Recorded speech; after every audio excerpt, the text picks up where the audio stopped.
The standstill on Capitol Hill as we go into the 7th day of the government shutdown. Now the ripple effects are causing major delays at airports across the country. We just checked. There aren't many delays at Harry Reid International Airport here in town, but airports in New York, Denver, and Los Angeles have been seeing hour-long delays.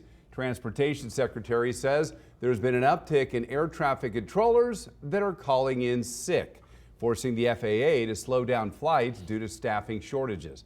Controllers and TSA staff are required to work during the shutdown, but they're not going to get paid until it ends.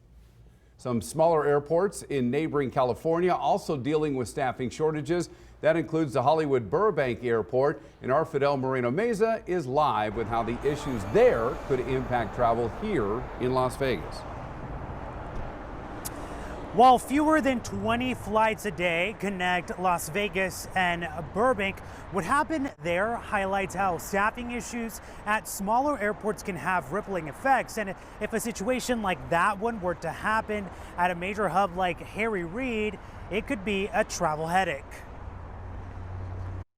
It never starts off good when you start getting the alerts from the airline that your flight at 5 is now delayed till 8:30, 10:40.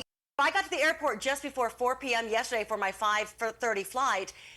It was like a ghost town. People were like kind of scrambling. People were leaving. Our very own entertainment correspondent, Rachel Smith, was one of the many passengers stuck at the Hollywood-Burbank Airport trying to get back home to Las Vegas. She says the delays caused concern, especially for those with urgent reasons to fly. So the biggest concern, too, is people who had connections or had to get back for surgeries or for work, really important reasons to get home. So what happened is about 3 hours later, they said they were going to start boarding us around 7:30 without no one in the tower. So I was asking personnel and airport, people have said, how are we going to fly without air traffic controllers? From about 4 yesterday afternoon until around 10 last night, the tower at the Hollywood-Burbank Airport was unmanned.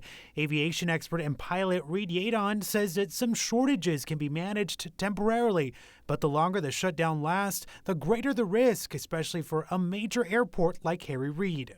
If there's shortages in FAA facilities, it could take longer to get aircraft in the air and longer to get them where they're going. In Las Vegas, of course, air travel is the key. Most people that are coming to Las Vegas are coming and leaving via airplanes. So it's a big deal, a much bigger deal to Vegas than it is a lot of cities. Secretary of Transportation Sean Duffy says that safety remains the top priority. Is our airspace unsafe? No. Right? If we think there's issues in the airspace, we will shut it down. We will close it down. We will delay. But again, it's creating a ripple effect for our controllers. Well, you heard Rachel there mention that her plane was able to take off without anyone in the tower, and you may be wondering how exactly that was able to happen. Well, finally, at some point yesterday, a crew from neighboring San Diego, also in Southern California, was able to remotely manage the airspace that was around that airport. Reporting near Harry Reid, Fidel Moreno Meza, News 3.